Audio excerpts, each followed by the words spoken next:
આજે વિજય રૂપાણી ગુજરાત ભાજપના નવે પ્રદેશ પ્રમુખ પદે આરૂઢ થવા જઈ રહ્યા છે। બસ હવે થોડી જ મિનિટો બાકી રહી છે। નામાંકન ભરવાની પ્રક્રિયા પરિપૂર્ણ થઈ ગઈ છે, જ્યારે કે 12 ને 39ના વિજય મુહૂર્તમાં વિજય રૂપાણીની પ્રદેશ પ્રમુખ તરીકે જાહેરાત કરી દેવાશે। આ સંરચના પ્રક્રિયા દરમિયાન ચૂંટણી નિરીક્ષક અર્જુન મેઘવાલ, પ્રદેશ પ્રભારી દિનેશ શર્મા, રાષ્ટ્રીય સહસંગઠન મહામંત્રી વી સતીશ, મુખ્ય પ્રધાન આનંદીબેન પટેલ, રાષ્ટ્રીય ઉપાધ્યક્ષ પરસોત્તમ રૂપાલા અને આરસી ફળદુ સહિતના આગેવાનો હાજર રહેશે। રાજ્યભરમાંથી આ કાર્યક્રમમાં ભાગ લેવા માટે કાર્યકર્તાઓ કમલમ કાર્યાલય પહોંચી રહ્યા છે।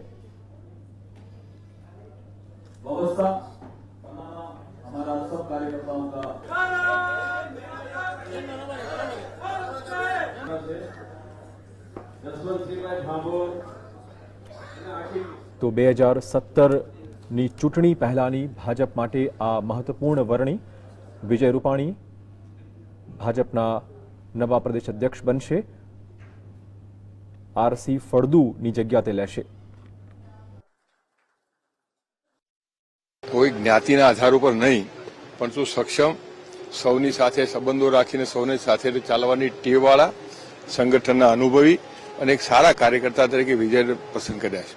હવે વિજયભાઈને પસંદ કર્યા છે અને વિજયભાઈની જાહેરાત થશે તો એમ કહી શકું કે વિજયભાઈના કર્મઠતા, કાર્યદક્ષતા અને નીતિમત્તાના મૂલ્યો સાથે કામ કરવાની બચપણથી આદત હોવાના કારણે એક સફળ પ્રમુખ તરીકે સાબિત થશે। ભારતીય જનતા પાર્ટીના પ્રદેશ અધ્યક્ષ નવા આવવાના હોય ત્યારે ઉત્સાહ હોય અને નવા પ્રદેશ અધ્યક્ષ હંમેશા નવું મિશન લઈને આવતા હોય છે। મને એમ લાગે છે કે આપનો ઇશારો 2017 તરફ છે। વિજયભાઈના નેતૃત્વમાં ભારતીય જનતા પાર્ટી 2017માં અકલ્પનીય વિજય સાથે આગળ વધશે એવો મને સંપૂર્ણ કાર્યકર્તા તરીકે ભરોસો છે। તો વિજય રૂપાણીના શિરે આ અકલ્પનીય વિજય એ મેળવવો પડશે ભાજપને, અને આ એક મોટો પડકાર રહેશે। અન્ય કયા પ્રકારના પડકાર હોઈ શકે છે રૂપાણીના શિર પર? વધુ વાત કરવા જોડાશે રાજકીય વિશ્લેષકો દિલીપભાઈ ગોહિલ છે, એમની સાથે મહેશ પંડ્યા છે અને સાથે જોડાશે રજનીકાંત દેસાઈ। આપ તમામનું સ્વાગત જીએસટીવી સ્ટુડિયોમાં।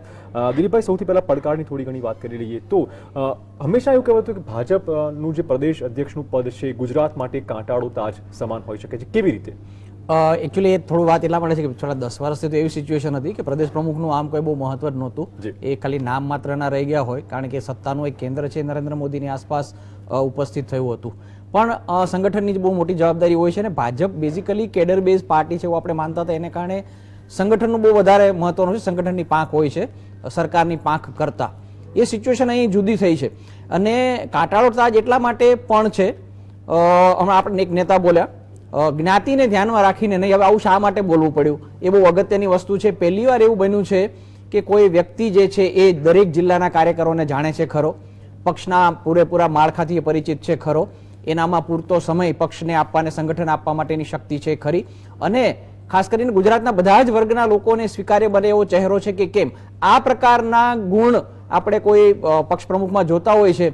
પહેલી વાર એવું બન્યું છે, જ્ઞાતિ જોવી પડી છે બીજેપીએ કે કયો જ્ઞાતિનો નેતાને પક્ષ પ્રમુખ બનાવવો। એટલે ભાજપે જે હિન્દુત્વના નામે સતત પટેલ વાત ચલાવ્યો છે એનું એ પરિણામ આવ્યું છે, પાઘડીનો વડ આપણે કહીએ ને છેડે આવ્યો છે, એ આ છેડે આવ્યો છે અને આજે જ્ઞાતિને પણ ધ્યાનમાં રાખીને પસંદગી કરવી પડે। ક્ષત્રિય નેતાની પસંદગીની વાત હતી, ભૂતકાળમાં થઈ છે, શંકરસિંહ વાઘેલા પણ હતા અને રાણા ભાવનગરના રાજેન્દ્રસિંહ રાણા એ પણ બન્યા હતા, પણ આ વખતે થઈ શકે એમ નહોતી। એટલે આ એક વધારાની જે બાકી બધી તો છે, કુશળ સંગઠક સાબિત થવું જ પડશે અને 2017ની છે પડકાર છે, પણ આ જ્ઞાતિવાળું એક જે પાછળ લટકણીઓ આવ્યું છે એ બી પડકાર વિજયભાઈ સામે રહેશે। એટલે મહેશભાઈ, ભાજપ તરફથી વાત કરીએ તો લાગે છે કે ભાજપની ક્યાંક ને ક્યાંક મજબૂરી હશે આ જ્ઞાતિવાદને પોષવો, અથવા તો પછી એક નવી પાંખ પણ ભાજપ આવું પણ કરી શકે છે, એ એક સંદેશ આપવા માંગતો છે સવર્ણોની જ્ઞાતિવાદ?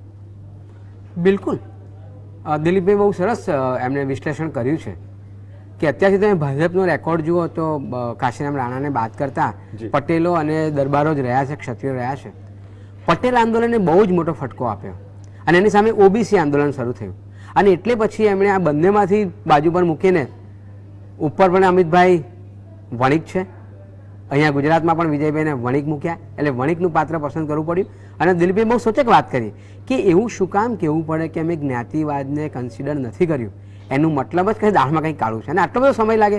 પહેલાં તો નામ ફટાફટ આવી જતા હતા, એના સમય મર્યાદામાં એ દિવસમાં આવે, કેટલી બધી માથાકૂટો અને મનોમંથન થયા, દિલ્હી સુધી દોડવું પડ્યું, અને બાકી ભાજપમાં આવું હતું જ નહીં। એટલે એ વાત સાચી કે પહેલાં તો મુખ્યમંત્રી તરીકે નરેન્દ્રભાઈ હતા એ સર્વે સર્વા હતા, પ્રમુખનો પદ એ રાષ્ટ્રપતિના જેવું રબર સ્ટેમ્પ જેવું હતો. હવે સ્થિતિ જુદી થઈ છે. જ્યારે આનંદીબેનની દક્ષતા ઉપર સવાલો ઊભા થયા છે ત્યારે સંગઠન બહુ અગત્યનું બની જાય છે. અને એમાંય જ્યારે પાટીદાર અનામત આંદોલન થયું, સામે ઓબીસી આંદોલન થયું અને જે ચળવળ થઈ એની સામે આ વણિકને મૂકવો પડ્યો. પણ મારે એક વાત એ પણ કહેવી છે કે દિલીપભાઈએ બહુ સ્પષ્ટતા કરી કે કઈ લાયકાત અને ગુણધર્મ હોવા જોઈએ. આપણે વિજયભાઈની મત વિસ્તારની વાત કરીએ કે એ જ્યારે ધારાસભાની ચૂંટણી લડ્યા કેટલા બધા જૂથ એમાં પડી ગયેલા. એક સમય એવો આવ્યો કે એક પ્રચારનું જે સંચાલન કરતી ઓફિસ ઉપર શટર્સ પડી ગયું હતું, તાળા મારવા પડ્યા હતા. અને વજુભાઈ વાળા ગવર્નર હતા તેમ છતાં 14 થી 15 આંટા મારવા પડેલા. આ સ્થિતિ છે એટલે સ્વીકૃત છે કે નહીં એ ગૌણ છે, પણ દિલ્હીથી કંટ્રોલ થાય છે અને આશા રાખીએ કે ભાજપને ફળે. ના, પણ તો જેમ પાટીદાર આંદોલન આટલું બધું ચગ્યું છે, રજનીભાઈ ખાસ પટેલને જો બેસાડ્યો હોત તો ક્યાંક રોષ ડામી શકાયો હોત. જે પરિસ્થિતિ અનામત આંદોલનને કારણે ઊભી થઈ અને સ્થાનિક સ્વરાજની ચૂંટણીઓમાં જે પરિણામ આવ્યા એ પરિણામો પછી ભાજપની સ્થિતિ ખરેખર આપણે જોઈએ તો ગુજરાતમાં જેમ કહી શકાય કે કેડર બેઝ પાર્ટી કે જે મહત્વની જે વ્યૂહરચના અત્યાર સુધી એ લોકો અપનાવતા હતા, ખાસ કરીને જે 5 બાબતો છે ચૂંટણી જીતવા માટે જેનો નરેન્દ્રભાઈ અને અમિતભાઈ આજ સુધી પ્રયોગ કર્યો છે ગુજરાતમાં, એ 5માંથી ઘણી બાબતો એવી બની. દાખલા તરીકે સંગઠન, તો સંગઠન એમનું ઘણું વીક થઈ ગયું. બુથ લેવલ સુધીની જે વ્યૂહરચના હતી, કાર્યકર્તાઓ પટેલને પ્રમુખ બનાવીને શું આખો એ મામલો થાળી પાડી શકાયો હોત? મૂળ પ્રશ્ન મારો એ હતો કે જો પટેલને બનાવી દે પ્રમુખ તરીકે કોઈ બી પટેલ આગેવાનને, તો લગભગ લાગે છે કે જે આખો જુવાળ ઉભો થયો છે એને ડામી શકાયો હોત. નહીં, પરિસ્થિતિ એવી છે કે પટેલને ઉમેદવાર બનાવવાથી જે અનામત આંદોલનને કારણે જે પરિસ્થિતિ ઊભી થઈ એમાં કંઈ ફેર પડે એવું લાગતું નથી. ખાસ કરીને સામે જો કોંગ્રેસના ક્ષત્રિયો હોય તો આ બાજુ પટેલથી બહુ ફરક ના પડે, કારણ કે પટેલોને તો કોઈ બી રીતે લોકો મેનેજ કરવા માંગે છે. અને જે વાટાઘાટો થઈ રહી છે છેલ્લા 2-3 દિવસના જે મીડિયાના અહેવાલો છે, છાપાઓના અહેવાલો છે, પટેલને લોકો મેનેજ કરી લેશે. પણ તો ક્ષત્રિયોને મેનેજ કરવા માટે પટેલને ન મૂકવા એક જે વ્યૂહરચના એ લોકો અપનાવી છે. અને અજાણ્યો ચહેરો, એમ તો પ્રમુખ તરીકે તો જે ચહેરો એમ કહી શકાય કે છેલ્લા 72 કલાકમાં જ બહાર આવ્યો છે આ ચહેરો. એટલે એ લોકોને ઠાકોરોને નારાજ ન કરવા માટે પટેલોને ન મૂકવા એક વ્યૂહરચના એ લોકો અપનાવી. બિલકુલ દિલીપભાઈ, ટૂંકમાં જ્ઞાતિવાદ જ ક્યાંક ને ક્યાંક ચર્ચામાં રહ્યું છે કે કોઈક એક જ્ઞાતિનું જે બળ છે એની સામે બીજાનું બળ બતાવવા માટે આ પ્રકારની વરણી. બિલકુલ એક એવું વ્યક્તિ એવું પાત્ર પસંદ કરે, એવી જ્ઞાતિનું પાત્ર પસંદ કરવું કે રિએક્શન ના આવે. કારણ કે પટેલ સામે ઓબીસીનું રિએક્શન આપણે જોયું છે, ઠાકોરની આવડી મોટી સભા થઈ, બાકી રિએક્શન પણ ભવિષ્યમાં પણ આવ્યું હોત. એટલે જે એક વાત છે બહુ સ્પષ્ટપણે વારે વારે એ વાત કે હિન્દુવાદની હંમેશા વાત કરતા હતા, પણ લોકોને એવું સતત એ રિયલાઇઝ થયું રહ્યું છે કે એના નામે બીજેપીમાં મહદઅંશે પટેલવાદ ચાલ્યો છે. એટલે આપણે તો દુઃખની વધારે વાત એ છે કે જ્યારે એમાંથી બહાર નીકળીને નરેન્દ્ર મોદીના બીજા બધા ફાયદામાં એક સૌથી મોટો ફાયદો એ હતો કે એને જ્ઞાતિનું લેબલ નહોતું જ્યાં સુધી ગુજરાતમાં હતા ત્યાં સુધી. પછી એ ઓબીસી થયા અને અતિ ઓબીસી થયા એ જુદી વસ્તુ છે, પણ તે નહોતા. અને એક બહુ આજના જે જમાના તરફ આગળ વધી રહ્યા છે, જે ભવિષ્ય તરફ આપણે આગળ વધી રહ્યા ત્યારે બહુ સૂચક અને પોઝિટિવ હતું કે આપણે જ્ઞાતિમાંથી બહાર નીકળીને ગુજરાત હંમેશા ભારતને એક નવી દ્રષ્ટિ આપતી રહ્યું છે અને એને રાજકારણમાં આપ્યું હતું કે અહીં બિહાર અને યુપીની જેમ જ્ઞાતિઓ ભેગી થઈને ચૂંટણી ન લડે, પણ મુદ્દાઓને આધારે પક્ષ અને નાગરિકો પસંદ કરે અને એવા મુદ્દાઓ પક્ષ પોતે આપે. એના બદલે જે પરિસ્થિતિ ઊભી થઈ છે એમાં આ રિએક્શન આપવું પડ્યું છે. એટલે આ તો બહુ જાળવું પડ્યું હોત. ભૂપેન્દ્રસિંહ છે એ ક્ષત્રિય નેતા કરતા પણ એક જૂના નેતા હતા, એટલે એની પસંદગી થઈ હોત તો માત્ર ક્ષત્રિય નેતા નહીં પરંતુ પણ એમની પોતાની બહુ ઓછી ઈચ્છા હતી એકની વાત છે. આ ઉપરાંત ઉત્તર ગુજરાતનો પણ કદાચ એક કારણ કે ઉત્તર ગુજરાતમાં બીજેપીની સ્થિતિ નબળી પડી છે, તો કદાચ શંકર ચૌધરીનું નામ હતું, પણ એ થોડા જુનિયર પણ પડે એમ હતા. વચ્ચે દલિત નામ પણ આવ્યું સુરેન્દ્રનગરમાંથી, ટુંડિયાનું, એ બિલકુલ શંભુ પ્રસાદનું, પણ એ બી એક નામ ચલાવવા પૂરતું હતું. કારણ કે ગુજરાતમાં દલિત વોટ અધરવાઇઝ પણ બીજેપીને મળવાના છે અને એને માટે કોઈ એકને આગળ કરવાની જરૂર નથી. અને એમને સોનગઢમાં જે બનાવ બન્યો હતો દલિત વિરુદ્ધ ગોળીબારનો, એ પછી એમને રાજ્યસભામાં તો મોકલી જ આપવામાં આવ્યા હતા. એટલે આ 3-4 નામ રજૂ કર્યા પછી આપણે કહેવાય કે વોટરને ટેસ્ટ કર્યા પછી બીજેપીએ આખરે એક એવું નામ પસંદ કર્યું. હવે એમાં મહેશભાઈ બહુ સારું ધ્યાન દોર્યું કે ધારાસભ્ય તરીકેની ટિકિટ માટે જે થયા ત્યારે સર્વસંમતિ દેખાઈ નહોતી, એટલે પક્ષ પ્રમુખ તરીકે એમણે સર્વસંમતિ ઊભી કરવી પડશે. લઈશું બ્રેક પછી આપણી સાથે જોડાશે બીજેપી નેતા આઈ.કે. જાડેજા. પણ સમય થઈ ગયું છે નાનકડા બ્રેકનો.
વિરામ પછી પુનઃ સ્વાગત છે. તો વિજય રૂપાણીના ભાજપ અધ્યક્ષ તરીકેની વરણી પણ ક્યાંક ને ક્યાંક જ્ઞાતિવાદથી અળગી રહી શકી નથી. મહેશભાઈ, 2017નું ઇલેક્શન ખાસ તો પટેલ ઠાકોર આ બંને ફેક્ટરને જોતા પણ ક્યાંક ને ક્યાંક આ નિમણૂક છે એ મેચ્યોર પગલું ગણાવી શકાય ભાજપનું? ના, આ એક સમાધાનકારી વલણ છે અને એ રીતે કે ઉપરથી જ ધ્યાન રાખવામાં આવશે, દિલ્હીથી જ એ બહુ સ્પષ્ટ દેખાય છે. એટલે નામ મૂકવું પડે એટલે મૂક્યું, જેથી ઠાકોરનો વિરોધ ના થાય કે ક્ષત્રિયનો વિરોધ ના થાય અને પટેલોનો વિરોધ ના થાય. પટેલ તો હતા જ, એટલે પટેલને ઉઠાવીને પટેલ મુકાય નહીં, અને મૂકે તો સ્વાભાવિક છે કે ઠાકોરને ક્ષત્રિય નારાજ થાય. એટલે એક એવું નામ મૂકો કે જે વિવાદમાં ના રહે અને સીધું સંચાલન ઉપરથી થાય અને બધાના પછી શિરોમાન્ય હોય, ઉપરથી જે સંચાલન આવતું હોય તે. બાકી તો તમે જુઓ કે એકદમ નવું નામ કહી શકાય. ભલે વિજયભાઈ પ્રવક્તા તરીકે હતા, મંત્રી તરીકે છે, થોડા બોલવામાં પાવરફુલ છે, એટલે મીડિયા ફેસ પણ છે, તેમ છતાંય સ્વીકૃત ચહેરો નથી. એટલે એવું ચોક્કસ કહી શકાય કે સંચાલન ચહેરો ભાજપની અંદર જ નથી એવું છે. હા, બિલકુલ બિલકુલ ભાજપના અંદર જ અમિત નથી. શાહ અને આનંદીબેનનું જે ગ્રુપ છે, જે ફાંટા જોવા મળે છે, એમાં ક્યાં આ ચહેરો સેટ થશે? ના, એ બહુ નથી. સવાલી વાતનું હશે ને, પણ બહુ નજીક છે, કાર્યકર્તાઓ માટે પણ. નરેન્દ્રભાઈની બહુ નજીક છે, અને વણિક ફેક્ટર બી છે, એટલે અમિતભાઈ પણ વાંધો નહીં લે. એટલે એવું પાત્ર પસંદ કર્યું કે જે અમિતભાઈ એટલે અને જે મહેશભાઈ જે સમાધાનની વાત કરે છે ને એ અર્થમાં છે કે આનંદીબેન પણ એકથી વધારે વિરોધ ન કરે અને અમિતભાઈ પણ એકથી વધારે વિરોધ ન કરે. બિલકુલ. અને નરેન્દ્રભાઈ સાથે સીધા કારણ કે પહેલું ઇલેક્શન જ્યારે રાજકોટમાં લડ્યા નરેન્દ્ર મોદી, ત્યારે વિજયભાઈ રાજકોટના હતા, વજુભાઈ વાળા પણ એ બહુ અગત્યની ભૂમિકા. એ પછી પણ ખાસી મોટી જવાબદારી એમણે વિજયભાઈ ઉપર હતી. બીજું, વિજયભાઈનું જે ઓછું જાણીતું બહાર છે કે સૌરાષ્ટ્રમાં ઓબીસી મતોને બીજેપી તરફ લાવવા માટે એમણે ભૂમિકા પણ ભજવી છે. એ પણ એ પક્ષમાં છે, બહાર બહુ એની ચર્ચા નથી થતી. વિધિન પક્ષે બહુ જાણીતી વસ્તુ, એટલે એ રીતે પણ ઉપયોગી છે. નરેન્દ્રભાઈ ની સાથેના જે નજીકના સંબંધો હતા સીધા, એ પણ આમાં વધારે છે. એટલે એ રીતે સમાધાન કહી શકાય કે બેમાંથી એક જૂથનો વિરોધ ઓછો રહેશે. બિલકુલ. રજનીભાઈ, સૌરાષ્ટ્ર ફેક્ટર ને ધ્યાનમાં રાખીએ તો લાગે છે કે ભાજપના જે પ્રદેશ અધ્યક્ષો બને છે લગભગ સૌરાષ્ટ્રમાંથી જ આવ્યા છે. એ ફેક્ટર પણ કામ કરી ગયું? નહીં, ભૂતકાળમાં એવું બન્યું છે કે જો મુખ્યપ્રધાન ગુજરાતના હોય તો પક્ષના પ્રમુખ સૌરાષ્ટ્રના હોય. એ રીતે બન્યું છે ભૂતકાળમાં. કોંગ્રેસમાં પણ બન્યું છે, ભાજપમાં પણ બન્યું છે. પણ મને એવું લાગે છે કે જે અનામત આંદોલન અને સ્થાનિક સ્વરાજની ચૂંટણીઓના જે પરિણામો આવ્યા ને અત્યારે બી પટેલો જે રીતે ગુસ્સામાં છે, એ જોતાં વિજયભાઈના મૂકવાથી સૌરાષ્ટ્રમાં બહુ મોટું પરિવર્તન આવશે એવું હું પોતે માનતો નથી. અને બીજું એ છે કે જ્ઞાતિ જે છે, હવે અત્યારે આપણે એમ કહીએ છીએ કે પટેલ નથી અને ક્ષત્રિય પણ નથી. ગુજરાતમાં બે જ્ઞાતિઓ મહત્વનો ભાગ ભજવે છે રાજકારણમાં, અને હંમેશા જ્ઞાતિને ધોરણે જ ઉમેદવારો મૂકવામાં આવે છે. એ કોઈ પણ પક્ષ હોય, મોટે ભાગે જ્ઞાતિના વોટ કેટલા છે એ કોંગ્રેસ અને ભાજપ બંને એ ધ્યાનમાં રાખે છે. અને આપની જાણ માટે હું કહું કે અત્યાર સુધીમાં લગભગ પોલિટિકલ એનાલિસિસ મેં 15 જેટલા રિપોર્ટ્સ કર્યા છે. અને જ્યારે પણ કોઈ પોલિટિકલ પાર્ટીઝ, કોર્પોરેટ હાઉસ મને કામ સોંપે છે ત્યારે હંમેશા એ મારી પાસે માગે છે કે કયા મત વિસ્તારમાં કઈ જ્ઞાતિના કેટલા મત છે. આ સૌથી મહત્વની બાબત છે.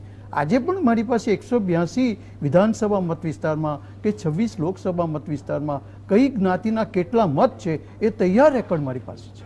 એટલે જ્ઞાતિને ધારણે ઉમેદવારો પસંદગી થાય છે. પ્રમુખ બી એ લોકો પ્રયત્ન કર્યો, દિલીપભાઈએ પણ કહ્યું તેમ અગાઉ કે સંજોગો જેવા ઊભા થયા છે કે એમણે આ રૂપાણીને મૂકવા પડ્યા છે. દિલીપભાઈ, મહેશભાઈની વાત માનીએ તો એ ભાજપનો મેચ્યોર ડિસિઝન નથી.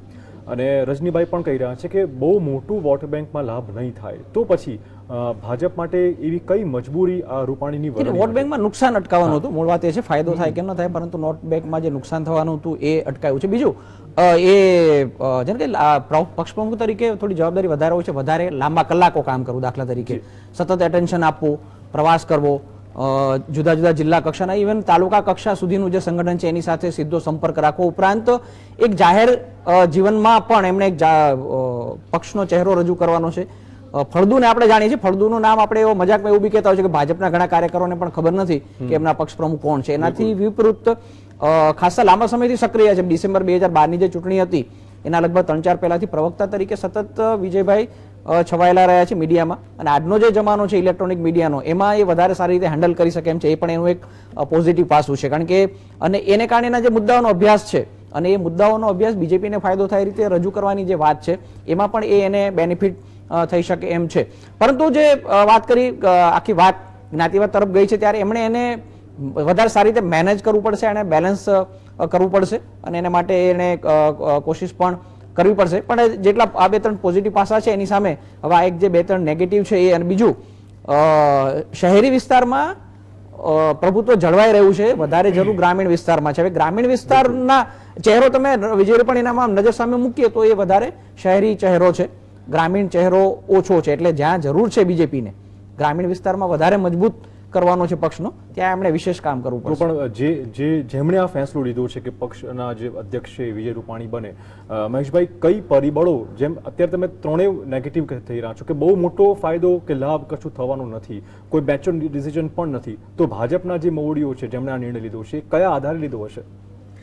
જે દિલીપભાઈ કહ્યું કે ડેમેજ કંટ્રોલની જ વાત છે બેઝિકલી, કે ડેમેજ કંટ્રોલ કયા ગ્રામ્ય વિસ્તારમાં, બધા સંગઠનની રીતે, શહેરી વિસ્તારોમાં? અર્બન અને રૂરલ બંનેમાં જે અત્યારે જે આખું જાતિવાદ ઉપડ્યું પટેલ અનામત આંદોલન પછી, અને ક્ષત્રિય આંદોલનને ઠાકોર ક્ષત્રિય આંદોલનને પણ બતાવ્યું, એ બહુ મોટો પડકાર છે જ. અને એટલે એમાંથી બહાર લાવવા પ્રયત્ન કર્યો એમણે, અને દોરી સંચાર સીધો ત્યાંથી થાય એટલે પછી વચ્ચે મુખ્યમંત્રી પણ ના આવે કે બીજા કોઈ પરિબળો પણ ના આવે એ રીતનો પ્રયત્ન છે. અને ઉપરથી જ્યારે મૂકવામાં આવ્યું હોય નામ જે નરેન્દ્રભાઈ કરતા આવ્યા છે, એટલે પછી પક્ષમાં બહુ અસંતોષ ના રહે. ત્યાં પછી એમ લાગે કે આ તો નરેન્દ્રભાઈનો માણસ છે અને એમના સીધા સંબંધમાં આવ પણ થાય. પણ દિલીપભાઈ કહ્યું તો એ બધા ગુણો બી છે, મીડિયા કંટ્રોલ કરવો, મેનેજ કરવો, એની સાથે વાત કરવી, અને મુદ્દાઓની સ્પષ્ટતા છે, એ બધા પણ એક ફાયદા બીજા રીતના જ છે, એ પણ છે. પણ બીજી મને નવાઈ એ વાતની લાગે છે કે જ્યારે હું ઓબીસીનો ઉમેદવાર છું ને ભાજપે ઓબીસી તરીકે ઉમેદવારી કરી, આંબેડકરનો બાવલું મૂકવાની વાત થઈ, લંડનમાં પણ આ વાત થઈ, તો એમ થાય કે ભારતીય જનતા પાર્ટી આદિવાસી કે દલિત નેતાને બીજી હરોળના નેતા તરીકે પણ કેમ નથી ઊભા કરી શકતા? એમના ભાગે કેમ સ્પીકર પદ જ આવે છે, ટ્રાઇબલના ભાગે સ્પીકર પદ આવે, કે પછી બનાવવા પડે એટલે દલિત નેતાને કેબિનેટ દરજ્જો આપવો પડે? તો આવી પહેલ ભારતીય જનતા પાર્ટી કેમ પછાત વર્ગો માટે નથી કરતું? એક પણ એક મોટો સવાલ થાય. એટલે એ એક ચોક્કસ છે કે ભાઈ આ સવર્ણોની પાર્ટી છે એવું બતાવવા માગે છે, આ ઇનડાયરેક્ટલી એ પણ પ્રતિપાદિત થાય છે. કારણ કે દલિત વોટ તો એમ બી એમને મળવાના છે. તમે આંબેડકરનું બાવલું ઊભું કરો અને હું ઓબીસીમાંથી આવ્યો છું અને અનામતથી જ આવ્યો છું એ બોલો એટલે દલિતો ખુશ. એટલે એ જે મુદ્દો આખો ભારતીય જનતા પાર્ટીએ બતાવવાની જરૂર હતી કે પહેલા મુખ્યમંત્રી મહિલા આપ્યા, એમ પહેલા દલિત કે આદિવાસી પ્રમુખ આપ્યા હોત તો કદાચ સારું થાય. એક તબક્કે એવું લાગતું હતું ખરું મહેશભાઈ, કારણ કે જે શંભુ પ્રસાદનું નામ અચાનક આવ્યું ત્યારે એમ થયું કે કદાચ આવું એક જે સરપ્રાઇઝ એલિમેન્ટ પ્લસ જે રીતે આખો માહોલ ઉભો થયો છે દેશમાં, એ સંજોગોમાં પોતે દલિત નેતા યોગ્ય હોય તો એને પસંદગી કરવા માંગે છે, એ રીતે નામ તો રમતું મૂકવામાં આવ્યું હતું. પણ દર વખતે થાય છે નામ આવે છે પણ હોદ્દા નથી મળતા.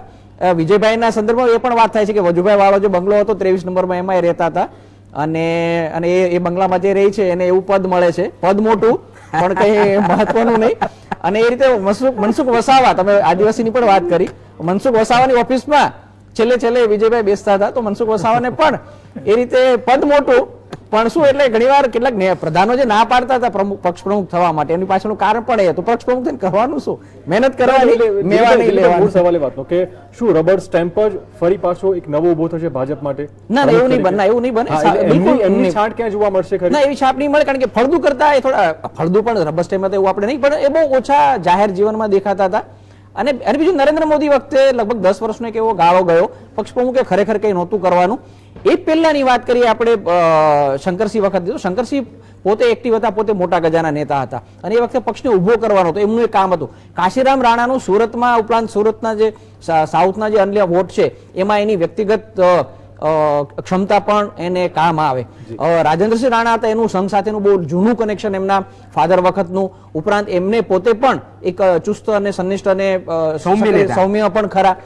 એ રીતે તદ્દન એ રીતે વિજયભાઈ બી પોતે પોતાની રીતે મેં કહ્યું પ્રમાણે મીડિયાએ બહુ સારી રીતે મહેનત કરી શકે, મુદ્દાઓની એને સમજ છે, કાર્યક્રમો સારા આપી શકે છે. ઓબીસી મેં કહ્યું પ્રમાણે સૌરાષ્ટ્રમાં કેટલીક જ્ઞાતિઓ છે એને બીજેપી તરફ લાવવા માટે, કેટલાક નેતાઓને કોંગ્રેસમાંથી પોતાના તરફ લેવા માટે એમણે ઓલરેડી ભૂમિકા ભજવેલી છે, એટલે એ બાબતનો એને પૂરતો અનુભવ છે. એટલે સક્રિય રહેશે, સારી રીતે સક્રિય રહેશે, એમાં કોઈ શંકાને સ્થાન નથી. તદ્દન રબર સ્ટેમ્પ તો નહીં બની રહે એવું મને લાગે છે. પ્રદીપભાઈ, કેવી રીતે એમની કાર્ય પદ્ધતિને જોતા કયા પ્રકારનો આપ અપેક્ષા રાખી શકો કે ભાજપના પ્રમુખ પદે બિરાજ્યા પછી એ કંઈક આવું કશું ક્રાંતિકારી કરી શકશે? અત્યારે જે પરિસ્થિતિ છે એ પરિસ્થિતિમાં તો ભાજપનું પ્રમુખ પદ સ્વીકારવું એ જ બહુ મહત્વની બાબત છે. એટલા માટે કે પ્રધાન પદ છોડીને આ પ્રમુખ પદ સ્વીકારવાનું છે. સામાન્ય રીતે પ્રમુખ થયા પછી એ અપેક્ષા હોય કે હું ચૂંટણીમાં જીતીશ, પ્રધાન બનીશ, ભૂતકાળમાં એવું બન્યું છે. તો વિજયભાઈએ જે આ પદ સ્વીકાર્યું છે એ ખરેખર આપણે વિચારીએ તો એમને એમ કહેવામાં આવ્યું છે કે તમારે આ સ્વીકારવું પડશે, મને એવું લાગે છે. કારણ કે સામાન્ય રીતે પ્રધાન થયા પછી કોઈ પ્રમુખ થવા તૈયાર નથી. અત્યારની પરિસ્થિતિ એવી છે કે મને એવું લાગે છે કે એમની સ્થિતિ લગભગ સૂડી વચ્ચે સોપારી જેવી થશે એવું મને લાગી રહ્યું છે. કારણ કે જે ચૂંટણી આવી રહી છે આવતી અને કોંગ્રેસ જે રીતે તૈયારી કરી રહી છે, જે સમય પડકાર છે, એ પડકારનો સામનો કરવો એ ખૂબ જ કપરું કામ છે. અને એ એવી પરિસ્થિતિમાં કે જ્યારે નરેન્દ્રભાઈ દિલ્હીમાં છે, અમિતભાઈ પણ દિલ્હીમાં છે, રોજ બાબતમાં એ ગુજરાત વિશે એમનું ધ્યાન ન દોરી શકે, ગુજરાત વિશે નિર્ણય લેવામાં બી આપણે જોયું કે પ્રમુખનો નિર્ણય લેવા માટે કેટલો બધો સમય ગયો, એમ નિર્ણય લેવો બી મુશ્કેલ થઈ જશે. એવા સંજોગોમાં વિજયભાઈનું કામ ખૂબ જ કપરું છે. અને જે જ્ઞાતિ સમીકરણ ગુજરાતમાં જે વિકાસ પામ્યા છે આ અનામત આંદોલનને કારણે, એ બધી બાબતોને ધ્યાનમાં રાખીને ઉમેદવારની પસંદગી એ પણ ખૂબ જ કપરી થઈ રહેશે. આનંદીબેનની ખુરશી ડગુમગુ છે એવા સંકેત મળી રહ્યા કે 2017 પહેલા રહેશે કે નહીં રહે. લાગે છે કે વિજય રૂપાણીની વરણી પછી હવે ક્યાંક આખી એ પ્રક્રિયા છે એ થોડી ધીમી પડશે, એમના વિરોધીઓને ડામી શકાશે પક્ષમાં. ના, એવું બી બહુ શક્ય લાગતું નથી, કારણ કે પ્રમુખ છે વચ્ચેનો તબક્કો હતો આઝાદી પછીના થોડા વર્ષો દરમિયાન, અને ખાસ કરીને જે પ્રાદેશિક પક્ષો હોય છે એમાં મોટાભાગે આપણે એવી સિચ્યુએશન જોઈએ કે જે પક્ષ પ્રમુખ હોય એ મોટે ભાગે મુખ્ય પ્રધાન બનતો હોય છે, સત્તા ઉપર આવતો હોય છે. જવાહરલાલ નહેરુની જ્યારે પસંદગી થઈ પક્ષ પ્રમુખ તરીકે આઝાદી મળવાની હતી એના થોડા તબક્કા પહેલા, એ વખતે ઓલમોસ્ટ નક્કી થઈ ગયું હતું કે હવે વડાપ્રધાન બનશે. એ પરિસ્થિતિ પાછળથી થોડા સમયમાં બદલાય છે, અને ખાસ કરીને બીજેપીમાં વધારે બદલાય છે. સંગઠનનું એનું એક અલગ સ્વતંત્ર રીતે માળખું હોય છે, એમાં જે સંગઠન મંત્રી હોય છે એ વધારે અગત્યના હોય છે, અને એને આરએસએસ દ્વારા નિમવામાં આવતા હોય છે, અને એ લોકો મોટે ભાગે પ્રચારક હોય છે એ સત્તામાં નહોતા જતા, પ્રધાન પણ નહોતા બનતા. એ દાખલામાં પણ પરિવર્તન આવ્યું છે. 2000માં નરેન્દ્ર મોદી પોતે બન્યા, એ પછી હરિયાણામાં પણ પ્રચારક હતા, એ પોતે મુખ્ય પ્રધાન બન્યા છે. એટલે એ પરિસ્થિતિમાં પણ પરિવર્તન ધીરે ધીરે આવી રહ્યું છે. એટલે પક્ષ પ્રમુખ પણ જો તક મળે તો મુખ્ય પ્રધાન બની શકે છે. એ સંગઠનનું જે એક બહુ ભેદ હતો, સંગઠન પાક અને સત્તા પાક, એવું કદાચ બીજેપીમાં ન થાય. એ સંજોગોમાં આનંદીબેનને જો હટાવવા પડે તો એનો ઓલ્ટરનેટિવ શું, એ પણ એક બહુ મોટો સવાલ હતો. જે રીતે અમિતભાઈને સત્તા ફરી પક્ષ પ્રમુખ બનાવ્યા, એને કારણે 3 વર્ષ તો એ ડિસ્ટર્બ નથી એને કરવાના. એને આ વર્ષે 5 લગભગ ચૂંટણી છે 5 રાજ્યોની, અને પછી યુપી અને હિમાચલ અને ગુજરાત જેવી અગત્યની ચૂંટણી આવવાની છે. એટલે એની શક્યતાઓ ખાસી ઓછી થઈ ગઈ હતી. તો એ સંજોગોમાં આનંદીબેનનો વિકલ્પ કોણ, એ ચર્ચામાં વિજય રૂપાણીનું નામ પણ લેવાશે એવું મને લાગે છે. તો એટલે 2017 પહેલા કશું પણ થઈ શકે છે મહેશભાઈ? ના, હું સંમત છું દિલીપભાઈ સાથે. બીજી અગત્યની વાત મારે એ કરવી છે કે નરેન્દ્રભાઈનો એક અભિગમ રહ્યો છે કે જ્યારે ભ્રષ્ટાચારનો મુદ્દો કોઈની પણ સામે ઉભો થાય ભારતીય જનતા પાર્ટીમાં, તેને રક્ષણ આપવું. અને એટલે જો આનંદીબેનની સામે અત્યારે ભ્રષ્ટાચારના આક્ષેપો થયા છે તો કોઈ કાળે નહીં કાઢવે. તો સાબિત થાય કે ભારતીય જનતા પાર્ટીમાં જે સૂત્ર અપાયું છે, ખાતો નથી ખાવા દેતો નથી, એમાં ક્યાંક ખામી છે. એટલે નરેન્દ્રભાઈ એ ભૂલ તો નહીં જ કરે કે ભ્રષ્ટાચારનો આક્ષેપ થાય, બીજા આક્ષેપો થાય, એ લોકોને બચાવવા. હા, ઓફકોર્સ નરેન્દ્રભાઈ પોતે એમને દબાવતા હોય છે કે જો આ તમારી સામે છે, અથવા ઊભું પણ કરતા હોય છે, જે વસુંધરા રાજેમાં જોયું કે સુષ્મા સ્વરાજમાં જોયું, પણ એ કાઢતા નથી. એ એમની ખાસિયત રહી છે. અને એ જોતા જે રીતે વિરોધ ઊભો થયો એમનો ભ્રષ્ટાચારનો, એમની દીકરીનો અને બધાનો મીડિયા દ્વારા અને બીજા બધા દ્વારા, અને એટલે પણ એમને જીવતદાન મળી જાય એવું જોઉં છું. અને આજની સ્થિતિમાં જો એ કદાચ બદલે તો વધારે પરિસ્થિતિ વણસે એવી છે, અને બદલવાનું કોઈ કારણ હું નથી જોતો. એટલે 2017 સુધી આનંદીબેનને ડિસ્ટર્બ નહીં કરે. અને આનંદીબેનનું નામ એ નરેન્દ્રભાઈએ જાતે પસંદ કરેલું છે, એટલે પોતે નિમણૂક જ્યારે કરી હોય અને એને બદલાવાની તો કોઈ સવાલ જ ઊભો થતો નથી. એ એમનો એક જબરજસ્ત અભિગમ અને એમનો એ રહ્યો છે, એમની કાર્યપદ્ધતિ. એટલે મૂળ સવાલ મહેશભાઈ હતો કે આનંદીબેનની ખુરશી જ્યારે ડગમગી રહી છે ત્યારે હવે વિજય રૂપાણી એમને કેવી રીતે સપોર્ટ કરશે? ના, એટલે મેં વાત કરી ને કે વિજય રૂપાણી હાલ એ માત્ર ડેમેજ કંટ્રોલ ફેક્ટર છે, કે ડેમેજ ના થાય. બીજો કોઈ મૂક્યા હોત ક્ષત્રિયમાંથી કે ઠાકોરમાંથી તો પ્રોબ્લેમ થાત, તો એ ઘટાડ્યું છે.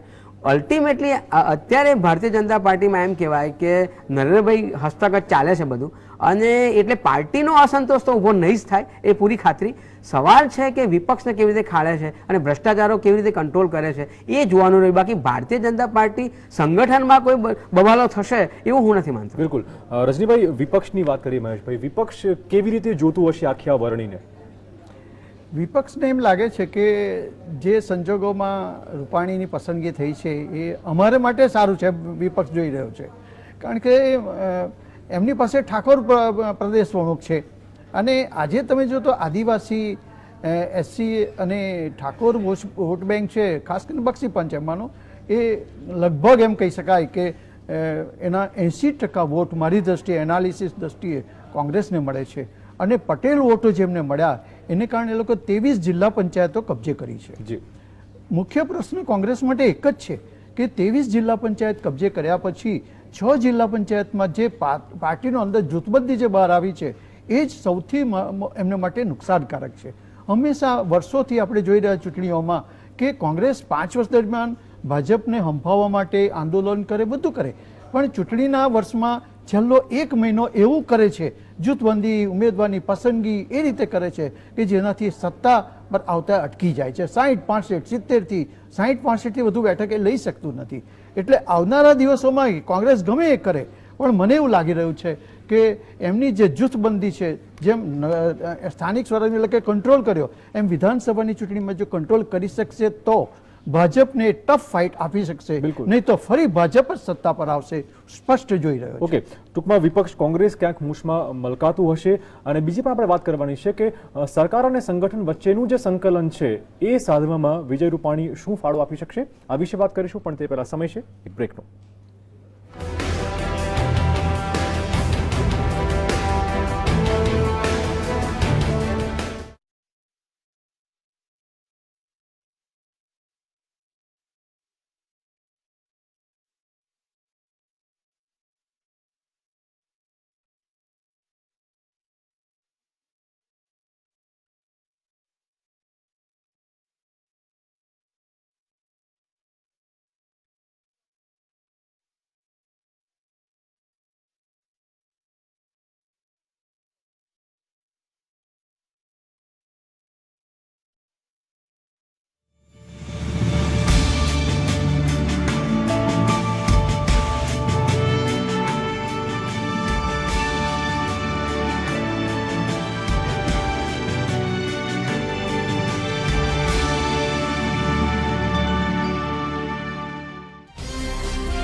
ગુજરાત ભાજપ પ્રદેશ પ્રમુખનો કાંટાળો તાજ આજે વિજય રૂપાણીના શિરે.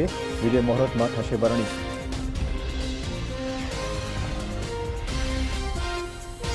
સુરતની લાજપોર જેલમાં ઉપવાસ પર ઉતરેલા હાર્દિકની તબિયત લથડી. તબીબી સારવાર લેવાનો પણ હાર્દિકનો ઇનકાર.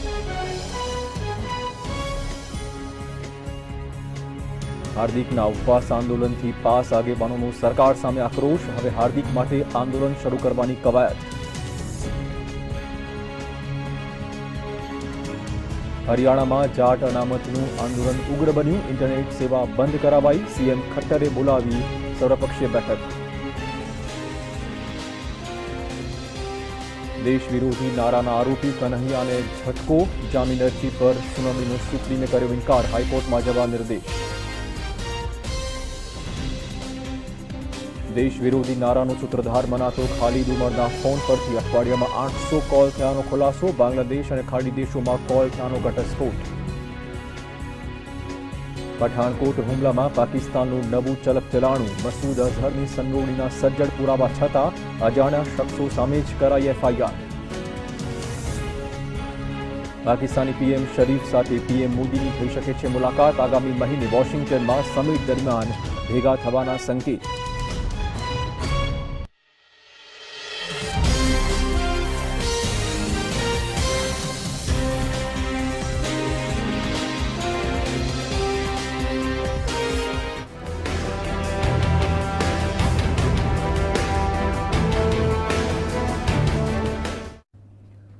તો ગુજરાત પ્રદેશ ભાજપના નવા કર્ણધાર બનશે વિજય રૂપાણી. તેઓ વિદ્યાર્થી કાળથી સતત જાહેર જીવનમાં છે. 1995થી સૌરાષ્ટ્રના આગેવાનના હાથમાં પ્રદેશ ભાજપની કમાન આવતી આવી છે. આ પરંપરા વિજય રૂપાણી સુધી અવિરત ચાલી આવી છે. વિજય રૂપાણીના પ્રદેશ પ્રમુખ બનવા પાછળ પીએમ નરેન્દ્ર મોદી અને અમિત શાહની ગુડબુકમાં હોવું તે પ્લસ પોઈન્ટ રહેશે. એક નજર કરીએ વિજયભાઈના કાર્યકાળ પર. રાજકોટમાં વિદ્યાર્થી કાળથી સંઘના રંગે રંગાયેલા વિજય રમણીકભાઈ રૂપાણી હવે પ્રદેશ ભાજપના કર્ણધાર બની રહ્યા છે. યુવાનીમાં રાષ્ટ્રીય સ્વયંસેવક સંઘ સાથે જોડાયા બાદ 1971માં વિજય રૂપાણી જનસંઘમાં જોડાયા અને ભાજપમાં જોડાઈ રાજકીય કારકિર્દીનો પ્રારંભ કર્યો. રાજકોટ મહાનગરપાલિકામાં નગરસેવક, સ્ટેન્ડિંગ ચેરમેન અને રાજકોટના મેયર બનવાનું બહુમાન પણ વિજયભાઈ મેળવી ચૂક્યા છે. તેમણે સરકારના સંકલ્પપત્ર અમલીકરણ સમિતિના ચેરમેનનું પદ, પ્રદેશ મહામંત્રીનું પદ કે પછી રાજ્યસભાના સદસ્યનું પદ પણ સંભાળ્યું છે. વજુભાઈ વાળાને કર્ણાટકના રાજ્યપાલની જવાબદારી સોંપાતા તેમની ખાલી પડેલી રાજકોટની 69 વિધાનસભા બેઠક પરથી વિજય રૂપાણીને ચૂંટણી લડાવવામાં આવી અને તેમનો વિજય રથ આગળ વધ્યો. ધારાસભ્ય બન્યા બાદ વિજય રૂપાણી કેબિનેટ પ્રધાન પણ બન્યા અને હવે પ્રદેશ પ્રમુખની જવાબદારી પણ આવી છે. મયુર સોની, GSTV, રાજકોટ. તો ગુજરાત પ્રદેશ ભાજપના અધ્યક્ષ પદે વિજય રૂપાણીની વરણી કેટલી મહત્વની છે, બધું વાત કરવા આપણી સાથે જોડાયેલા છે રાજકીય વિશ્લેષકો દિલીપભાઈ ગોહિલ છે, મહેશ પાંડ્યા છે અને રજનીકાંતભાઈ દેસાઈ છે. આપનું ફરીવાર સ્વાગત. દિલીપભાઈ, જેમ બ્રેક પહેલા વાત કરી કે સરકાર અને સંગઠન આ બંને વચ્ચેનું સંકલન ક્યાંક ને ક્યાંક અત્યારે તૂટતું નજરે પડી રહ્યું છે. લગભગ એમાં ફાળો વિજયભાઈનો ખાસ હોઈ શકે. હા, એ થોડો હોઈ શકે છે કારણ કે એને બંને તરફ કામ કર્યું છે. કારણ કે એમ કહીશ કે રાજકોટમાં 88 અથવા 89 ની આસપાસ મેયર બન્યા હતા, લાંબો સમય મેયર પણ રહ્યા. બીજું વિદ્યાર્થી કાળથી એ સક્રિય હતા, એ બી આપણે જોયું. વિદ્યાર્થી પાકમાં સક્રિય હતા, યુવા મોરચામાં બી સક્રિય હતા, એટલે એ કામ પણ એમણે કરેલું છે. મેયર તરીકેનો લાંબો કાર્યકાળ એટલે ટૂંકમાં વહીવટી અનુભવ પણ ખરો. સંગઠનમાં વિદ્યાર્થી સંગઠનથી શરૂ કરીને અલગ અલગ કર્યું. નરેન્દ્ર મોદીની ચૂંટણી હતી ત્યારે એમણે એ મેનેજ કરતા હતા. ઉપરાંત સૌરાષ્ટ્રનો હવાલો એમની પાસે રહેતો હતો. એટલે બંને પ્રકારના એમના કામનો જ અનુભવ છે. જે ધર્મેન્દ્રસિંહ કોલેજ છે એમાં GS પણ એ જમાનામાં એ રહી ચૂક્યા હતા. એટલે એક જે એમનો વહીવટી અનુભવ ખાસો છે, પબ્લિક સાથે સંપર્કમાં રહેવાની વાત છે, મુદ્દાની સમજ છે. અને હવે થોડો સમય પ્રધાન પણ બન્યા, રાજ્યસભાના સભ્ય તરીકે પણ રહ્યા છે. એટલે એમણે અલગ અલગ જે ક્ષેત્રનો અનુભવ છે, રાષ્ટ્રીય કક્ષાનો બી થોડો ઘણો અનુભવ છે, સરકારી વહીવટનો અનુભવ છે, વિદ્યાર્થી પાંખનો અનુભવ છે, કોર્પોરેશનનો અનુભવ છે, કોર્પોરેશનની ચૂંટણી મેનેજ કરવાની, સૌરાષ્ટ્રની જે જુદી જુદી ચૂંટણી મેનેજ હોય એમાં ઉમેદવારોની પસંદગીથી માંડીને વિપક્ષમાં જે કોઈ સારા નેતાઓને પોતાના પક્ષમાં લઈ આવે, એ બધું જે મેનેજમેન્ટ કરવાનું હોય છે એ બંનેનો એમને અનુભવ ખાસો છે. એટલે ચોક્કસ એવું કહી શકાય કે બંને પાંખ વચ્ચે એ વધારે સારી રીતે કોઓર્ડિનેશન કરી શકશે. પણ એ કોઓર્ડિનેશન છતાં જે પરિસ્થિતિ ઊભી થઈ છે ગ્રામીણ વિસ્તારમાં, બીજેપી માટે થોડીક આશાની વાત એટલા પણ કે જે બી તાલુકામાં સત્તા ગઈ છે એની તાલુકા પંચાયત ગઈ છે, પણ નગરપાલિકા મોટી ભાગે ઘણી બધી જગ્યાએ એવું બન્યું છે કે બચી ગઈ છે.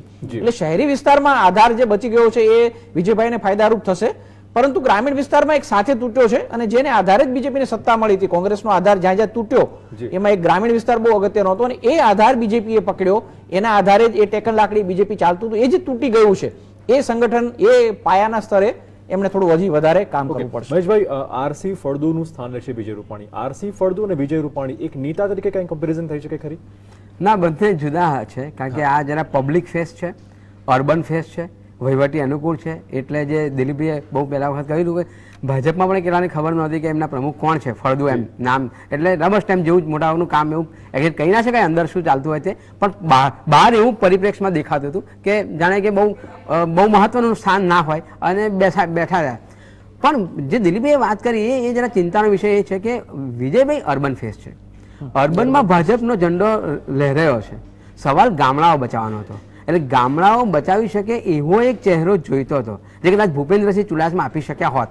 પણ આ અર્બન તો એમની જોડે છે જ, અને એ જ અર્બન ફેસ તમે આગળ કરો છો. એટલે જે તમારું તૂટ્યું છે ગામડાઓમાં, એમણે કહ્યું નગરપાલિકાઓ પણ બચી ગઈ છે. એટલે અર્બન ફેસમાં તો કંઈ કરવાની જરૂર હતી નહીં તમારી. હવે તમે સ્માર્ટ સિટી લાવવાના છો, બીજું બધું સ્માર્ટ વાઈફાઈને કરવાના, એટલે અર્બન તો તમારો કવર થવાનો.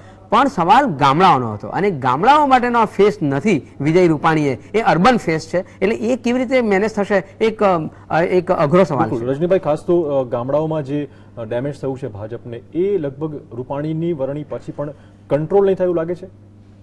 મને એવું લાગે છે કે એ દ્રષ્ટિએ રૂપાણીની પસંદગી કંઈ બરાબર મને લાગતી નથી. એટલા માટે કે એ દ્રષ્ટિએ જો તમે વિચારો તો ભૂપેન્દ્રસિંહ ચુડાસમા એ ભાજપમાં જે લોકો છે એમાં સૌથી શ્રેષ્ઠ વ્યક્તિ મારી દ્રષ્ટિએ હતી. બીજી મહત્વની બાબત એ છે કે નરેન્દ્રભાઈ અને અમિતભાઈ એકબીજાના પૂરક છે. એક વડાપ્રધાન છે, એક પક્ષના પ્રમુખ છે. આખરે તો સમગ્ર વ્યૂહરચના આવતી વિધાનસભાની ચૂંટણીમાં આ બે જણ જ નક્કી કરશે અને આખરી પસંદગી ઉમેદવારોની પણ આ લોકો જ કરશે. હા, વિજયભાઈ થોડી રજૂઆત કરી શકશે. ભૂતકાળમાં પણ એવું બન્યું છે. 3 વ્યક્તિ ભાજપમાં ખૂબ જ મહત્વનો રોલ ભજવશે આવતા વિધાનસભાની ચૂંટણીમાં પસંદગીની બાબતમાં, જ્ઞાતિને ધોરણે કે બીજી રીતે. એક તો નરેન્દ્રભાઈ મોદી અમિતભાઈ શાહ અને ભીખુભાઈ દલસાણિયા. આ ત્રણ મહત્વનો રોલ. જે સીધા કમલમ ખાતે કે જ્યાં વિજય રૂપાણીની ભાજપના અધ્યક્ષ પદે વરણી થઈ રહી છે. ફોર્મને પાછા ખેંચવાનો પણ સમય આપવામાં આવ્યો હતો અને માત્ર એક જ ફોર્મ રજૂ થયું છે ત્યારે આપણા કેન્દ્રીય નિરીક્ષક અર્જુન મેઘવાલજી આપણા વચ્ચે ઉપસ્થિત છે ત્યારે એમને હું વિનંતી કરીશ તેઓ આગળની કાર્યવાહી કરશે.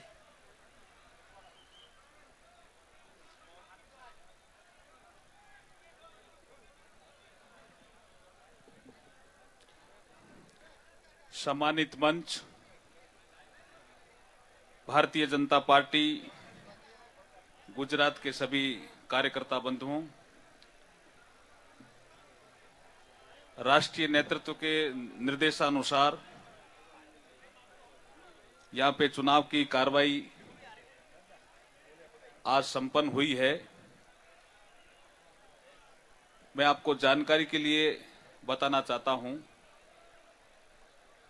कि 4 सेट हमारे पास प्राप्त हुए.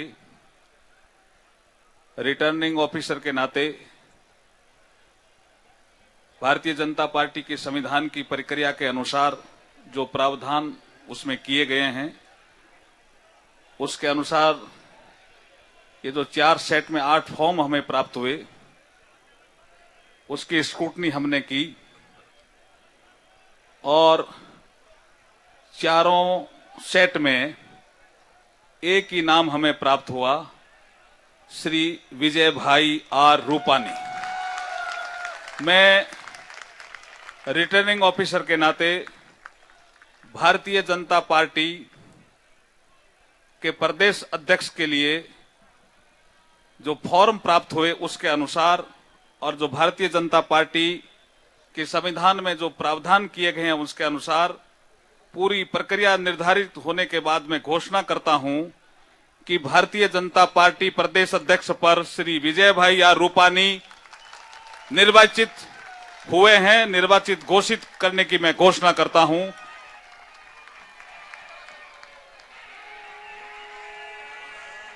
श्री विजय भाई आर रूपानी भारतीय जनता पार्टी गुजरात के नए प्रदेश अध्यक्ष नियुक्त करने की मैं घोषणा करता हूं. नए अध्यक्ष बन गए हैं.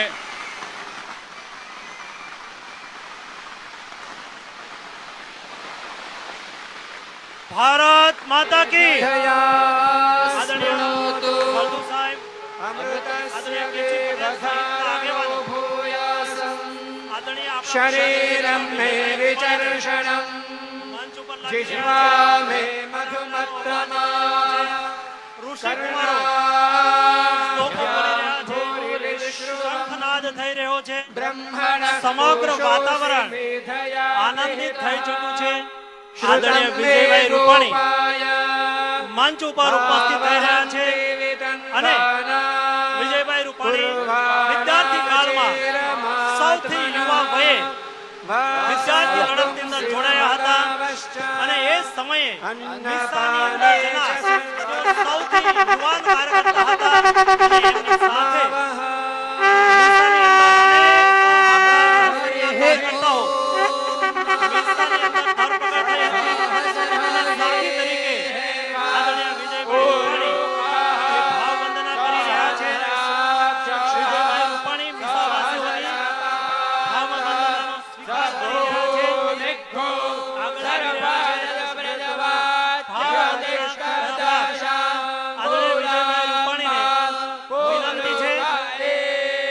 છત્રપતિ શિવાજી મહારાજ અને પરમ પૂજનીય ગુરુજીની આજે યોગાનુયોગ વિજયભાઈને વિનંતી છે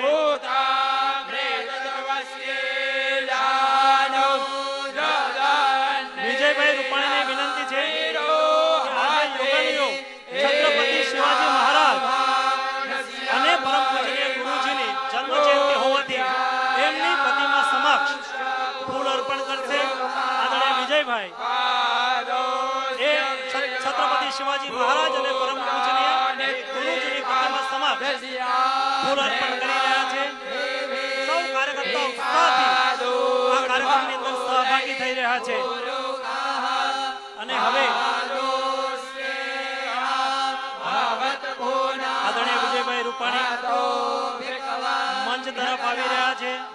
આપણું રાષ્ટ્રીય નેતૃત્વ, પ્રદેશનું નેતૃત્વ એમને આવકારી રહ્યું છે અને પ્રદેશ અધ્યક્ષ તરીકે આદરણીય ફળદુ સાહેબ એમને પ્રદેશ અધ્યક્ષની ખુરશી ઉપર દોરી જઈ રહ્યા છે. આપણે સૌ મિત્રો તાળીઓના ગગડાટથી વધાવીશું. ઐતિહાસિક ઘટના છે. ભારતીય જનતા પાર્ટીની આ પરંપરા છે.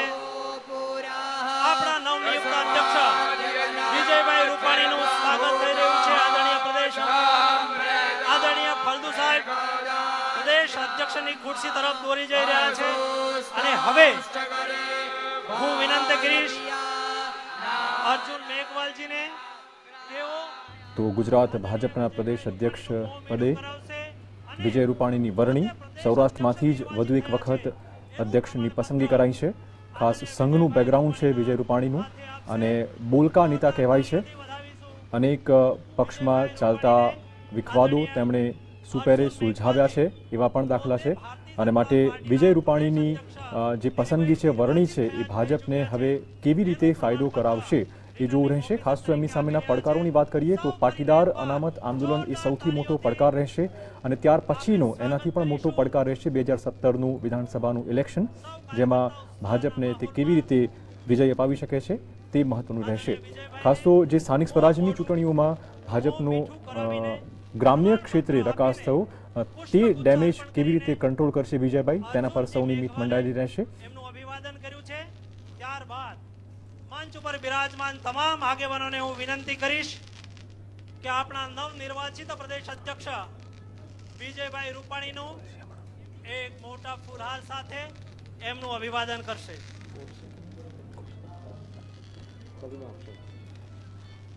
ફુલહાર લાવશો સૌ મંચ ઉપર વિરાજમાન મહાનુભાવો. દિલીપભાઈ, ખાસ આપણે બ્રેક પહેલા પણ વાત થઈ કે કોંગ્રેસના મુખમાં બલકાટ હશે. કેવી રીતે, શા માટે કોંગ્રેસ આ વરણીને વધાવી શકે રાજકીય રીતે પણ જોવા જઈએ તો? જોકે મોટે ભાગે વિપક્ષ અન્ય પક્ષમાં જે વરણી થતી હોય છે એમાં એવું પ્રતિક્રિયા આપતા હોય છે કે અમારો વિષય નથી અને એ કરે છે, પણ કોણ પસંદગી થાય એનો નજર રાખતા હોય છે. એને વિજયભાઈની પસંદગી કરતા જે પરિસ્થિતિ ઊભી થઈ છે, પરિસ્થિતિ બદલાઈની અને આ પરિસ્થિતિ જળવાઈ રહે, મોમેન્ટમ એનો જળવાઈ રહે, જે પરિસ્થિતિ ઊભી થઈ છે, એક વિરોધનો ભાવ ઊભો થયો છે ગુજરાતભરમાં અને ગ્રામીણ વિસ્તારમાં જે એક આધાર ઊભો થયો છે, આધાર તૂટી ન જાય એના માટે કરવાનું છે. એટલે જે અર્બન ફેસવાળી વાત કરી હતી, મહેશભાઈ પણ ઉલ્લેખ કર્યો હતો કે અર્બન ફેસ છે જ્યારે જરૂર છે જે ગ્રામીણ વિસ્તારમાં વધારે મજબૂત ચહેરાની, એ નથી થયો. એને કારણે કદાચ ગુજરાત કોંગ્રેસ એવી આશા રાખી શકે કે એને જે પાયો બન્યો છે ફરી એકવાર ગ્રામીણ વિસ્તારમાં અને ખાસ કરીને ઓબીસી, દલિત અને આદિવાસી વિસ્તારના ત્યાં વધારે એના વોટ છે ગ્રામીણ વિસ્તારમાં. તો એ જે બેઝ બન્યો છે એ બેઝને જાળવી રખાય અને 2017 સુધીનો જે થોડો સમય મળ્યો છે એ સમય દરમિયાન જિલ્લા પંચાયત દ્વારા ગ્રામીણ વિસ્તારમાં થોડું કામ થયું છે એવું બતાવી પણ શકાય છે. એટલે એ જે શક્યતાઓ છે એને કારણે આ નુકસાન ન થાય, વિજયભાઈ છે ત્યાં ડેમેજ વધુ ન થાય એ કોંગ્રેસની છે. અને એની સામે શહેરી વિસ્તારમાં એને કોંગ્રેસે આમ પણ પડકાર હતો અને વિજય રૂપાણીની પસંદગી થઈ છે ત્યારે એ પડકાર અકબંધ રહ્યો છે અથવા થોડો વધ્યો છે એવું પણ આપણે કહી શકાય. એટલે એ રીતે કોંગ્રેસ આખી વસ્તુનું આકલન કરતું હશે કે પોતાનો જે પાયો જે બન્યો છે હતો, મજબૂત થયો છે, એ જળવાઈ રહેશે. હવે જે લડાઈ લડવાની છે શહેરી વિસ્તારોમાં લડવાની છે અને જે પેલી મીડિયા ફ્રેન્ડલી વાળી વાત છે, મુદ્દાઓ રજૂ કરવાની, એ મને લાગે છે કોંગ્રેસે વધારે વિચારવું કરવું પડશે. કોંગ્રેસ ઘણીવાર બહુ વ્યવસ્થિત રીતે પોતાના મુદ્દાઓ રજૂ કરી શકતી નથી. ભૂતકાળમાં બહુ દૂર જવાની જરૂર નથી, ડિસેમ્બર 2012ની પણ વાત કરીએ, ઘરનું ઘર આવો સરસ મજાનો મુદ્દો કોંગ્રેસ પાસે આવ્યો હતો, એક મુદ્દો ક્લિક પણ થઈ ગયો હતો, એ બહુ સરસ રીતે મુદ્દો ચાલ્યો હતો પણ એને કન્ટિન્યુ નહીં કરી શક્યા. કોંગ્રેસે મુદ્દાને છોડી દેવો પડ્યો અને 50 લાખ ઘર અમે બનાવી દઈશું એવી જાહેરાત નરેન્દ્ર મોદીએ કરી દીધી અને આખી વાત બધાને ખબર હતી 50 લાખ મકાન ના બને, સાંભળનારને પણ પેલું જ રિએક્શન આવે. આમ છતાં કોંગ્રેસનો એ મુદ્દો હાથમાંથી જતો રહ્યો હતો. એટલે મુદ્દાઓ સાથે જે રમત કરવાની છે એમાં વિજય રૂપાણી ભરતસિંહ કરતા પણ કદાચ વધારે સક્ષમ છે. એટલે એ કોંગ્રેસે વધારે વિચારવું પડશે. ચર્ચાની વાત હોય, મુદ્દાઓની વાત હોય, અર્બન ફેસ છે, અર્બન ફેસ એટલે લડાઈ અર્બનની જ છે, એનો પણ એમણે ખાસ કરીને સામનો કરવો પડશે. એટલે એ રીતે પણ એ મને લાગે છે કોંગ્રેસ એનું આકલન કરી શકે છે. મહેશભાઈ, ખાસ હવે પાટીદાર આંદોલનની વાત કરીએ તો હવે સૌથી પહેલું એમનું કામ લગભગ આ જ હશે કે આ આંદોલનને સમેટવું કેવી રીતે. બિલકુલ, એટલે હમણાં એ જ કવાયત ચાલે છે કે કેવી રીતે પાટીદારોને ખુશ કરવા કે જે નાખુશ થયા છે કેવી રીતે પાછા લેવા. એટલે ક્યાંક એવું બને કે બેલેન્સ કરવા માટે એમણે બીજો કોઈ નામ ના મૂક્યું અને માઇનોરિટી કહી શકાય એવું એક વણિક ગ્રુપ પકડ્યું છે એમણે. પણ કદાચ એ ક્લિક ઊંધું પણ થાય કે ઓબીસી પણ જાય કે તો પછી અમારો કેમ નહીં, એ પણ એક સવાલ આવે.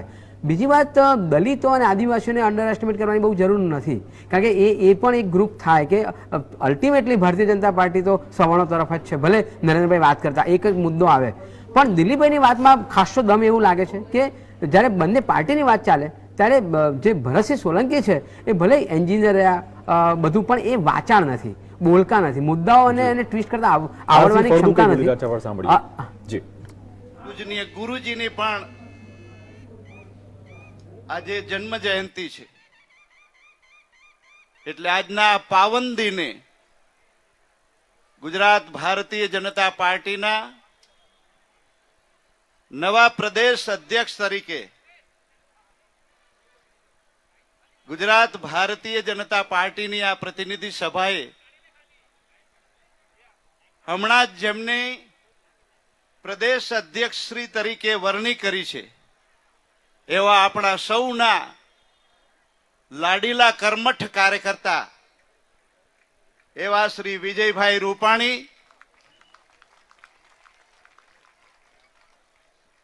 મંચ ઉપર બેઠેલા ગુજરાત રાજ્યના માનનીય મુખ્યમંત્રી શ્રીમતી આનંદીબેન પટેલ, કેન્દ્રીય ચૂંટણી અધિકારી શ્રી, આદરણીય મંચ, આપ સૌ પ્રિય કાર્યકર્તા ભાઈઓ બહેનો, પત્રકાર મિત્રો, આજનો ભારતના ભૂભાગ ઉપર વસનારા સમૂહ માટે ઐતિહાસિક દિન છે અને ગુજરાત ભારતીય જનતા પાર્ટી માટે પણ ભારતીય જનતા પાર્ટીના નવા પ્રદેશ અધ્યક્ષ તરીકે ધરતીના છોરું એવા વર્ષોથી રાજનીતિમાં સારા નરસા બધી જ બાબતોના પદાર્થ પાઠો ભણીને એ 75ના દિવસોમાં કટોકટી કાળમાં એ વખતની કોંગ્રેસની સરકાર દ્વારા દેશમાં લોકશાહીના ગળે ટૂંપો દઈને કટોકટીની ઘોષણા કરી હતી. એવે વખતે પ્રજા જાગરણ માટે, પ્રજાહિત માટે, લોકશાહીને જીવંત રાખવા માટે રાષ્ટ્રવાદી પરિબળો મેદાનમાં હતા અને એવા પરિબળોને જેલમાં ધકેલી દેવાનું કોંગ્રેસની સરકારે જ્યારે જે ન કરાય એવા સત્તા ઉપર બેસીને ખોટા પગલા ભરવાની શરૂઆત કરી હતી, એમાં ભોગ બનેલા અહીંયા મીસાવાસીઓ પણ ઉપસ્થિત છે. એમાંના એક એટલે આજના આપણા નવનિયુક્ત પ્રદેશ અધ્યક્ષ શ્રી વિજયભાઈ રૂપાણી. હું કેન્દ્રીય મોવડી મંડળનો પણ આજે આભાર માનું છું કે ભારતીય જનતા પાર્ટીના લક્ષાવધિ કાર્યકર્તાઓની વચ્ચે ઉછરીને રાજનીતિને ભલી ભાંતિ સમજનારા એવા એક કાર્યકર્તાને આજે ગુજરાત ભારતીય જનતા પાર્ટીના પ્રદેશ અધ્યક્ષ તરીકે જ્યારે જવાબદારી સોંપી છે, ત્યારે હું કેન્દ્રીય મોવડી મંડળનો પણ જવાબદારી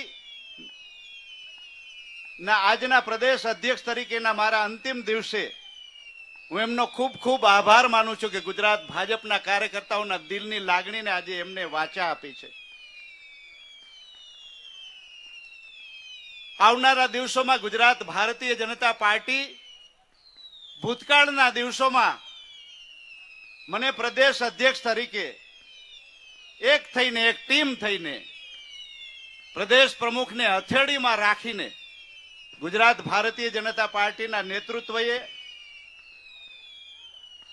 એ રાજ્યનું નેતૃત્વ હોય કે કેન્દ્રીય લેવલનું નેતૃત્વ હોય, છેક કદના કાર્યકર્તા સુધી એક પ્રદેશ પ્રમુખને હથેળીમાં ફૂલની માફક સાચવીને ગુજરાત ભારતીય જનતા પાર્ટીએ જે વિકાસ યાત્રા કરી છે, જનમાનસ જનસામાન્યના હૃદય સુધી જનસેવાના માધ્યમથી કાર્યકર્તાઓએ જે અથાગ પુરુષાર્થ કર્યો, અને મને જે રીતે સમર્થન કર્યું એ માટે હું આજે પ્રમુખ તરીકેની જવાબદારીમાંથી મુક્ત થતી વખતે હું પૂરા ગુજરાતના ભારતીય જનતા પાર્ટીના કાર્યકર્તાઓનો ખરા અંતઃકરણપૂર્વક આભાર માનું છું.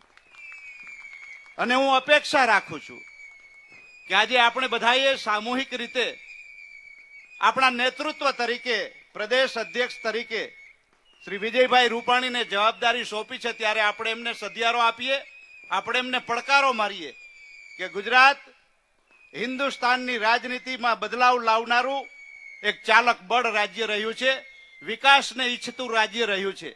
આપણે બધાય આપણા રાષ્ટ્રીય અધ્યક્ષજી એ આજે આપણને ગુજરાતના ભારતીય જનતા પાર્ટીના પ્રદેશ અધ્યક્ષની નિમણૂક માટે આજે જે અવસર આપ્યો છે અને શ્રી વિજયભાઈ રૂપાણીને પ્રદેશ અધ્યક્ષ તરીકેની નિમણૂકની પ્રક્રિયા વખતે આપણે જ્યારે ઉપસ્થિત છીએ ત્યારે મારા કાર્યકાળ દરમિયાન આપ સૌએ જે પ્રમાણે સહયોગ કર્યો છે એવો જ સહયોગ આવનારા દિવસોમાં આપણે વિજયભાઈની સાથે ચાલીને ગુજરાતની અંદર ગુજરાતની વિકાસની યાત્રાને આગળ વધારવા માટે આપણે પૂરક બળ બનીશું. મિત્રો, જ્યારે આજે પ્રદેશ અધ્યક્ષશ્રીની વરણી થઈ છે ત્યારે હવે પાર્ટીનું સંગઠનાત્મક કામ આગળ વધારવા માટે આપણા પાર્ટીના નવનિયુક્ત પ્રદેશ અધ્યક્ષ શ્રી વિજયભાઈ રૂપાણીને કામ કરવા માટે આ પ્રતિનિધિ સભાએ અધિકારો આપવાના છે. એટલે નવી પ્રદેશ કારોબારીની રચના માટે અને આપણી 26 લોકસભાના કેન્દ્રીય પ્રતિનિધિઓની પસંદગી કરવા માટેનો અધિકાર અધ્યક્ષશ્રીને આપણી આજની પ્રતિનિધિ સભા એ અધિકાર આપે એ માટે હું આપ સૌને દરખાસ્ત કરું છું. ઓમ ધન્યવાદ. મિત્રો, આપ સૌએ અંતઃકરણપૂર્વક મને જે સહકાર આપ્યો છે અને આ કામ પ્રદેશ અધ્યક્ષ તરીકેની જવાબદારીનું ખૂબ કઠિન કામ હોય છે, પરંતુ આપણા પાર્ટીના વરિષ્ઠોએ ભારતીય રાજનીતિમાં ભારતીય જનસંઘથી લઈને આજની ભારતીય જનતા પાર્ટી એક સંસ્કારિત પાર્ટી તરીકે દેશના સમાજ જીવનમાં આપણું જે નામ બન્યું છે, પ્રત્યેક કાર્યકર્તાને સંસ્કારની પરિપાટીથી ઘડતર મળ્યું છે, એ પ્રમાણે આપ સૌએ મને પ્રેમ આપ્યો છે અને એ કામ કરતા કરતા ક્યાંક કોઈ કાર્યકર્તાને બે કડવા વેણ કહેવાઈ ગયા હોય તો આજની તકે હું આપ એ સૌ કાર્યકર્તાઓની પાસે દિલગીરી વ્યક્ત કરું છું, માફી માંગુ છું.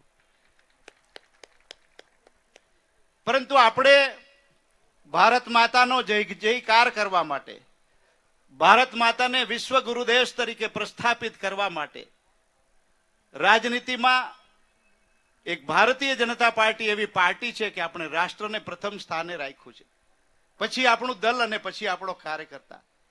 એ નાતે પ્રદેશના અધ્યક્ષ તરીકે કામ કરવાની પદ્ધતિ તો ભાજપના પૂર્વ બનેલા અધ્યક્ષ આરસી ફળદુએ ટીમ બીજેપી મજબૂત બનશે તેવું ચોક્કસ વ્યક્ત કર્યો પોતાનો વિશ્વાસ અને સાથે સધિયારો આપ્યો વિજય રૂપાણીને આ નવા પદમાં આરૂઢ થવા બદલ.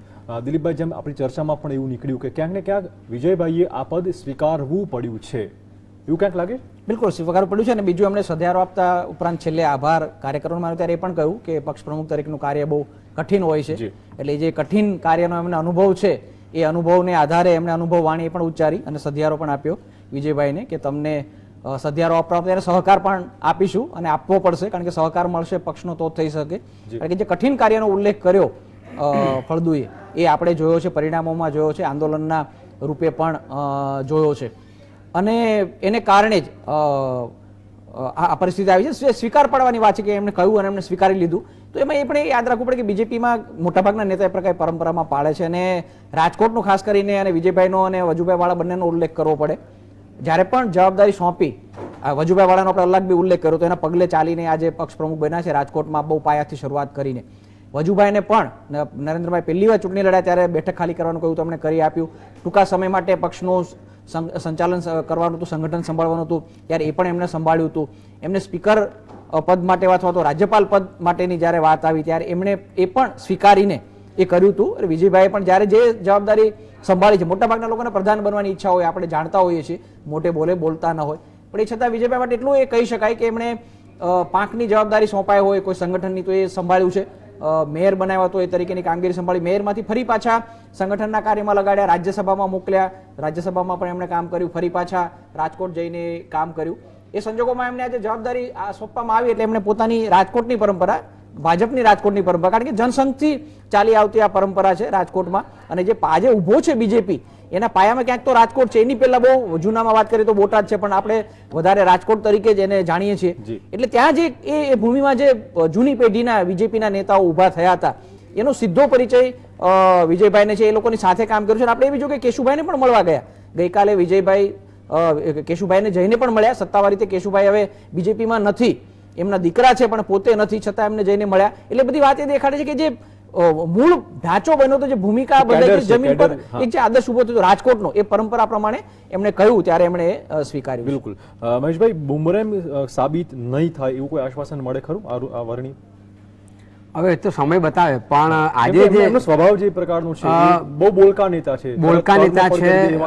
જ્યારે ફળદુ ભલે પબ્લિક ફેસ નહોતો પણ સૌમ્ય હતા, એની સામે આ બોલકા છે. અને તેમ છતાંય ફળદુએ કહેવું પડ્યું કે મારાથી કોઈ કડવા મેણ કહેવાયા હોય તો માફ કરજો. અને એમણે બહુ સૂચક રીતે વાત કરી, જેનો ઉલ્લેખ દિલીપભાઈએ કહ્યું કે ભાઈ સધિયારો આપજો. એટલે એમને જે સધિયારો ના મળ્યો અને જે બળવા જેવું સ્વરૂપ થયું કે પાટીદાર આંદોલન, ખુશી દેખાય છે આનંદીબેનના ચહેરા પર અને વિજયભાઈના ચહેરા પર, એ કાયમ રહેશે ખરી?